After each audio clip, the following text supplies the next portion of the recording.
ky sistem kriminal dhe vrasës u përball me këtë tjetrin dhe Amerika për të mbrojtur për mbrojtur venden e vet, por nga ana tjetër edhe këto kombet e tjera, atë u krijoi alianca më e madhe në historinë botërore, e cila njihet si NATO, North Atlantic Treaty Organization,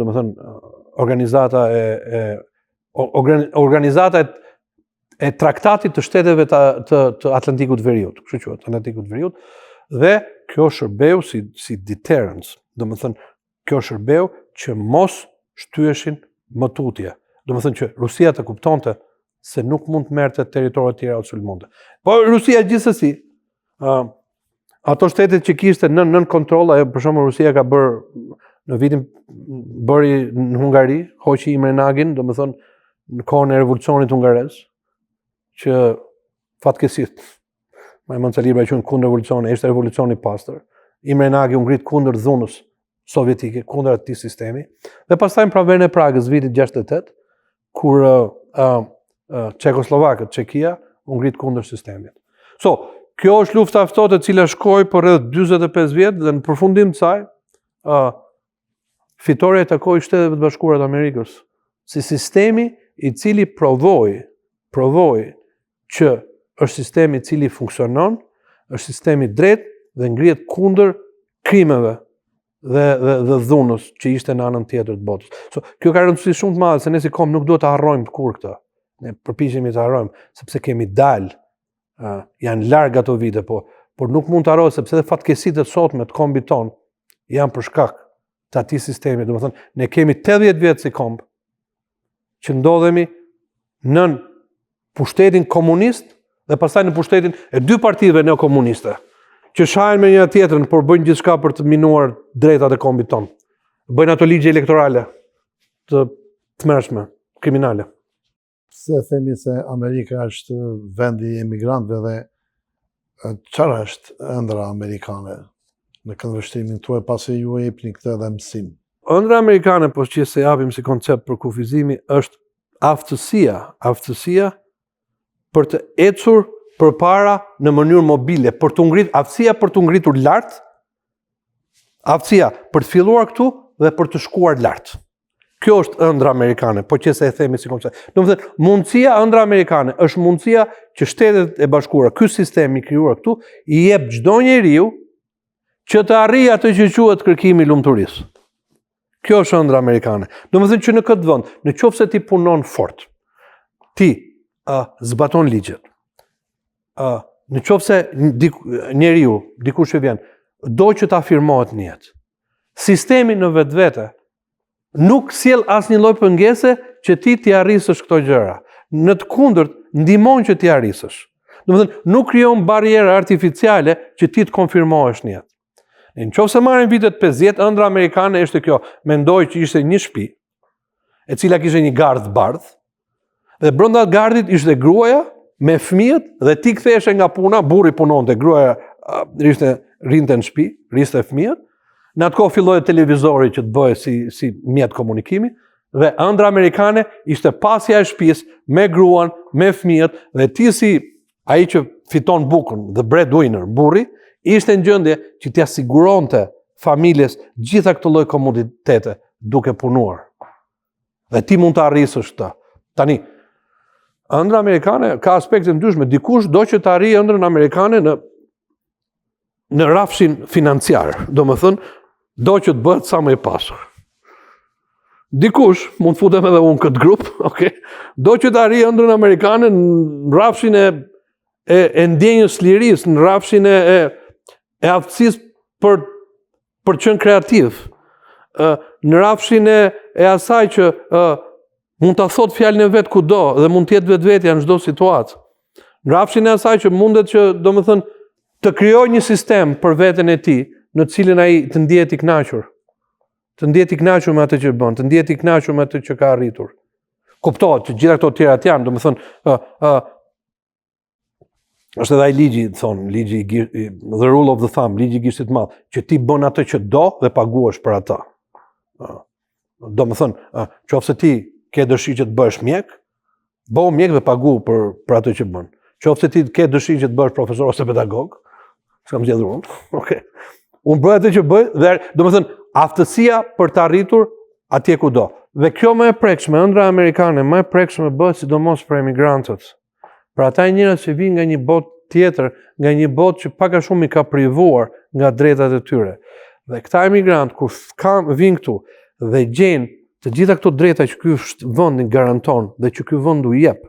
Amerika është unike në këtë aspekt. Nuk ka asnjë vend tjetër që mund të japi këto drejta. Po edhe Evropa mund të japi, por nuk është në një nivel që t'i jep Amerika për t'u afirmuar. Absolutisht nuk është. Okej, me gjithë respektin për çdo shtet evropian, edhe Kanadan që është gjysmë Evropë, okay? Mundësi që t'i jep Amerika nuk t'i japin shtetet tjera dhe emigrantët që duan të punojnë fort, dhe sidomos kjo për kombin tonë është shumë e prekshme, sepse ne në fund fare, ajo që ne duam, ajo që shqiptarët duan, është që të kenë mundësinë për të ecur përpara. Është që të keni një sistem i cili jep mundësitë. Sikundër edhe ata po ngrihen sot në sheshin e atij qyteti. Duan që ai sistem mbytës dhe i korruptuar që është atje të ndryshohet. Dhe gjithë secilit këtë mundësinë dhe mos vendosi vetëm një bajraktar i vetëm, një sultan i vetëm për gjithçka, se pa u dhënë mundësi të tjerëve. Asaj rinie e cila është në gjendje që ta çojë kombin përpara, në qoftë se asaj jepen mundësi të barabarta. Po mundësitë e barabarta atje nuk jepen. Prandaj edhe ne, në një farë mënyrë, duhet luftojmë që ta bëjmë atë vend që të ketë njëjtat mundësi si këtu. Në qoftë se ne arrim që ta bëjmë të. Duhet përpiqemi. Nuk është e lehtë, është e vështirë, por nuk është e pamundur. Kështu që shqiptarët në këtë vend, në vendin që jemi, për ta mbyllur, duhet të jenë mirënjohës për këtë vend, duhet ta duan këtë vend, duhet ta duan me gjithë problemet që ka. Ne duhet ta duam dhe ta respektojmë këtë vend, duhet të respektojmë ligjet e këtij vendi, sistemin që ky vend ka ngritur, institucionet që ky vend ka. Duhet marrin pjesë në votime shqiptarët, duhet marrin pjesë në votime që ta thonë vullnetin e tyre. A kemi edhe shqiptarë që po marrin pjesë në zgjedhje tani. Duhet i përkrajmë gjithë ata, pa përjashtim. Shumë faleminderit. Pa përjashtim sepse në këtë mënyrë edhe pavarësisht se kujt ideje ideologjike ti i takon për momentin. Përkrahet tëndin që, domethënë, përkrah njerëzit e kombit tënd që në farë mënyre ti nesër të kesh zë kudo që të jetë. Kështu që kjo është ajo që ne duhet bëjmë, edhe në farë mënyre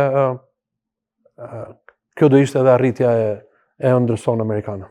Unë do të them, jam krenar ta them se populli shqiptar është populli më pro-amerikan në botë. Cilat janë disa nga eventet kryesore të historisë të popullit shqiptar dhe popullit amerikan, duke përfunduar me kontributin e pavarësisë Kosovës. Atëherë duhet të thënë se është një misi e vjetër dhe shumë domethënëse ndërmjet të dy kombeve. Në një farë mënyrë Amerika ka garantuar tërësinë territoriale të Shqipërisë për një kohë shumë gjatë, që nga koha e presidentit Wilson që ne e përmendëm, ka garantuar tërësinë territoriale të Shqipërisë mbas luftës së dytë botërore. Presidenti ishte Eisenhower. Greqia kërkonte Shqipërinë e Jugut. Greqia ishte vend që fut NATO. Shqipëria ishte në bllokun tjetër. Po të shikosh telegramet e Departamentit të Shtetit edhe qëndrimi i administratës, ndonse Shqipëria ishte në bllokun që s'duhej, ndonse Shqipëria ishte në bllokun kriminal komunist. Atëherë administrata i vuri, si më të thënë, një fre yshtjeve ose dëshireve të tjera të Greqisë për të marrë Shqipërinë e Jugut. Është ndihmë jashtëzakonisht e madhe. Shqipëria në atë kohë po konsiderohej si shtet i cili kishte sulmuar Greqinë. Daud Hoxha, ai bariu që u vrat, ishte shkaku pse Greqia tha që, domethënë, Italia sulmoi Greqinë, se bësh edhe lojë në skakierën e madhe të Çaut. Pastaj, me gjithë sistemin që ne kishim për 50 vjet, pavarësisht se Amerika, domethënë, u përpoq që me gjitha mënyrat ta heqi barrën, gurin e qafës, gurin kriminal qafës, atë qeveri kriminale që masakroi shqiptarët për 45 vjet, për 50 vjet, nuk e arriti, për një arsye ose për një tjetër, kulminacionin gjithë atyre. Domethënë, nuk ishte problemi që Amerika kishte probleme me kombin shqiptar, përkundrazi gjithmonë e përkrahte. Problemi ishte me qeverinë dhe sistemin komunist shqiptar. Janë dy gjëra krejt ndryshme. Dhe mbas largimit të sistemi, atij sistemi të rryer, Amerika u përpoqë me gjitha forcat të përkrahte zhvillime demokratike në Shqipëri. Ne kujtojmë që në momentet e para, ish presidenti atëhershëm Sali Berisha u prit nga George Bushi, nga presidenti Bush, babai, në shtëpinë e bardhë. Është fatkeqësi që ajo llomarrëdhënie, domethënë, u transformoi në mënyrë të tillë, kryesisht për ati, me zgjedhjet e 26 majit vitin 96, kur presidenti u bë Clintoni dhe papritur Sali Berisha nuk gjente kohë që të priste zonë sekretarin e shtetit. Domethënë, ne kemi punuar me qeveritë që kemi pasur kundër interesave të kombit shqiptar për karrigen e një njeriu ose të një tjetri. Ne duhet ishim bashkuar me Evropën shumë kohë më përpara dhe kjo ka qenë gjithmonë shtyrja e Amerikës. Kroacia ishte mbrapa nesh në vitin 94. Fatkeqësisht jemi prapë këtu ku jemi. Por ndihma më e madhe që thosha unë që Amerika ka dhënë kombit shqiptar dhe që nuk duhet harruar kurrë. Nga çdo shqiptar, nga çdo njeri që thot bukës bukë dhe ujë ujë, është ndihma që ka dhënë për Republikën e Kosovës, për shtetin e Kosovës aktualisht.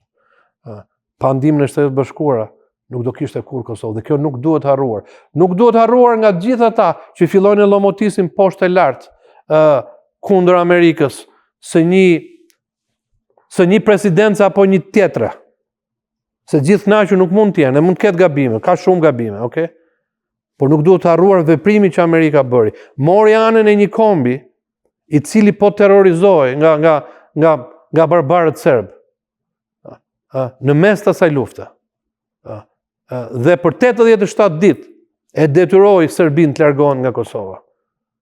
Pavarësia e Kosovës është vepër e Shtetit Bashkuara, sepse ata janë lideri i NATO-s. Ata, Wesley Clark ishte komandanti i përgjithshëm i NATO-s në atë kohë. Bill Clinton ishte president. Pastaj erdhëm ke George Bushi, i biri.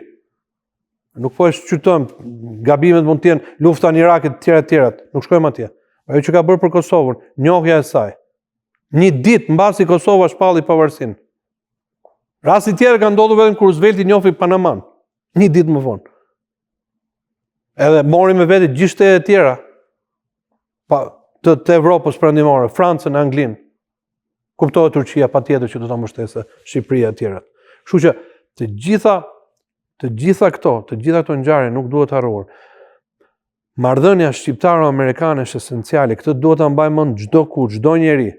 Edhe ata njerëz se po i referohemi prapë që dalin sot në shesh, që kanë dalë sot për të drejtat e tyre për të hedhur poshtë sistem të kalbur. Edhe ata duhet të frymëzohen nga kjo. Duhet frymëzohen nga ideja që Shtetet Bashkuara gjithmonë i kanë ndëtur pranë Shqipërisë. Anti-amerikanizmi në asnjë mënyrë nuk duhet të funksionojë. Në asnjë mënyrë duhet të jetë diçka që shtyn masat. Kurrë. Sepse nëse kjo lloj marrëdhënie, nëse marrëdhënia ngushtë është Shqipërisë dhe Shtetet Bashkuara thyet ose prishet, atëherë ne do kemi shumë vështirësi. Nuk po flas për një rast ose për një tjetër, për një investim ose për një ndërtim ose çfarëdo që të jetë. Nuk po flas për këtë, po flas për kuadrin e përgjithshëm të kësaj marrëdhënie. Ne duhet të jemi mirënjohës Shtetet Bashkuara. Dhe ne si qytet dhe shqiptarët që janë këtu, duhet të jenë akoma më tepër mirënjohës dhe duhet bëjnë ura lidhëse ndërmjet Shtetet Bashkuara të Amerikës dhe Shqipërisë. Sikundër po përpiqet ta bëjë edhe organizata Besot e Diaspora. Faleminderit profesor, unë të kam ndjekur me shumë vëmendje. Ishte një rrëfim, do të thosha, e ke sjell historinë amerikane pra që kosa kishe në mënyrë akademike, shumë e kuptueshme, gjëra të reja për komunitetin tonë, shumica nuk i dinë sepse janë emigrant edhe nuk kanë mbaruar shkollimet këtu.